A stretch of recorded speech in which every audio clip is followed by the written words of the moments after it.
vai registrar um momento de muita angústia de um homem que, de acordo com a própria Bíblia, era um homem segundo o coração de Deus. Ou seja, se nós podemos afirmar que era alguém que agradava a Deus, era Davi. Mas esse homem passou por um momento de angústia muito profundo. Neste caso que eu vou ler por culpa do próprio Davi. 51, Salmo, versículo de número 10 diz: Cria em mim, ó Deus, um coração puro e renova em mim um espírito reto. Nós podemos verificar que é uma oração. Davi está orando ao Senhor, pedindo uma renovação. Alguns estudiosos aplicam esse momento na vida de Davi devido ao adultério que ele cometeu. A situação era que o rei já estava um ano, Davi era rei em Israel e já estava um ano no palácio. E após o ano, e há a Bíblia que ela diz assim: e era a primavera. Na primavera tudo é bonito, Marcelo, Claudinho, né? Verdade. Tudo na primavera é bonito. As flores aparecem na primavera, né? E a Bíblia a BKJ afirma que era primavera.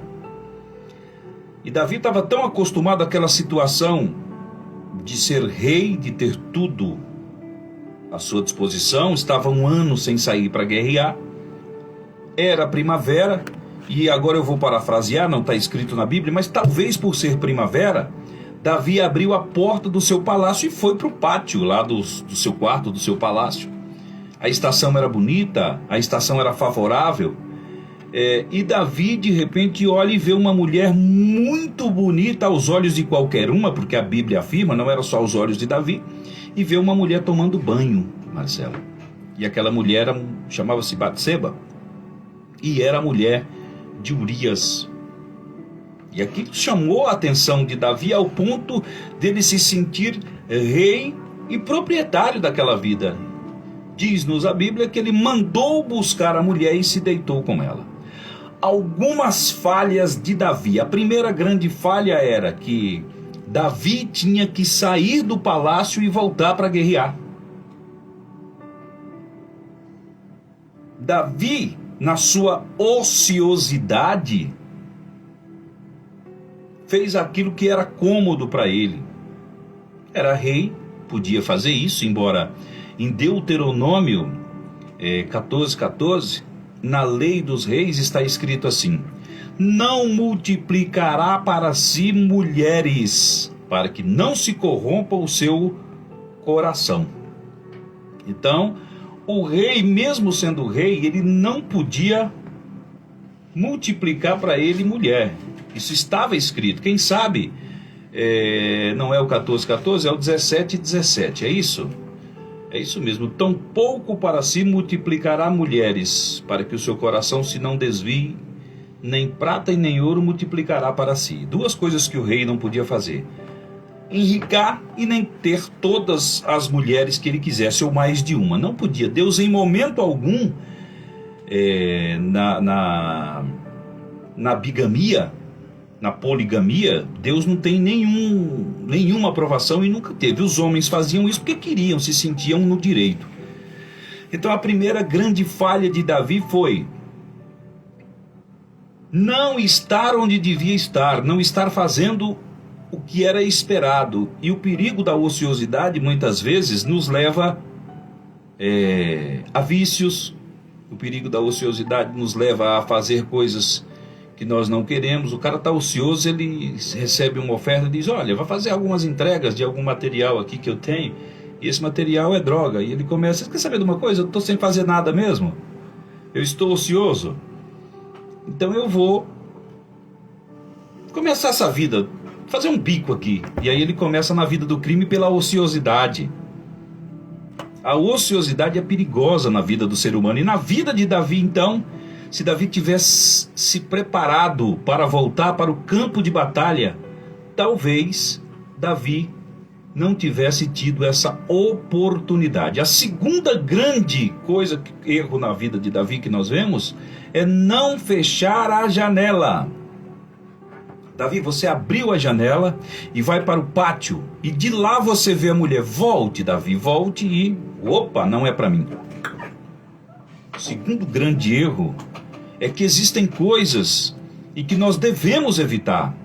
Se você está rodeado do pecado, afaste do pecado. Talvez você tenha um ponto fraco, se o ponto fraco seja a mulher, né? Você é casado, bem casado, tem uma bela mulher em casa, mas o seu ponto fraco é mulher. Evite as mulheres. Evite ficar no seu trabalho conversando só com as mulheres.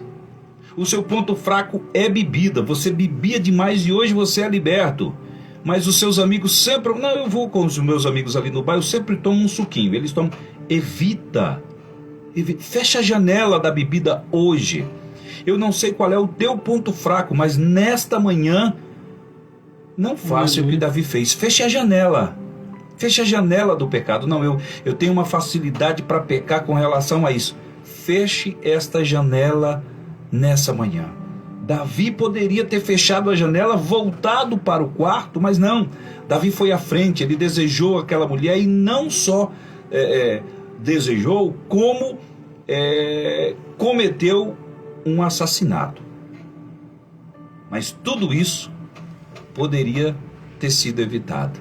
Nessa manhã a palavra de Deus fala com você para que você evite o pecado.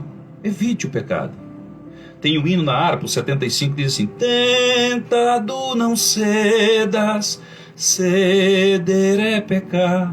E em Tiago a Bíblia diz que o pecado ele começa quando você vê, depois ele é engodado e desce para o coração. Então existe até o momento em que você deseja pecar, até o pecado, existe uma etapa que dá para você evitar.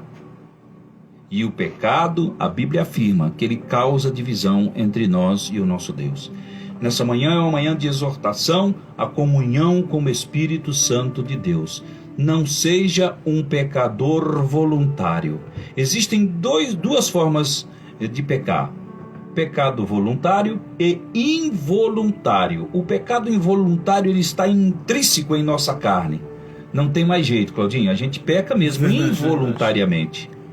Porém, o pecado voluntário, nós devemos fazer alguma coisa por isso, né? Eu me lembro que eu trabalhava numa grande empresa e eu era um grande gerente. Até que o Espírito Santo disse: você é um excelente gerente, mas olha o que você faz. E eu disse: é verdade. Como cristão não posso fazer isso. Nos grandes eventos, os vendedores estavam lá e aí alguém de fora sempre...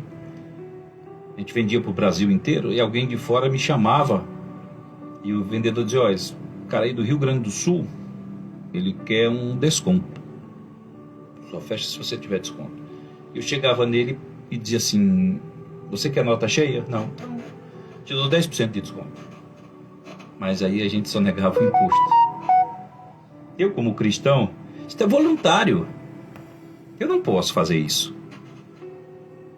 Foi quando o Espírito Santo falou comigo e eu parei com esta prática, Claudinho. Eu digo: não, quem abre as portas da venda é o Senhor Jesus. O Senhor Jesus. Não é a minha capacidade administrativa.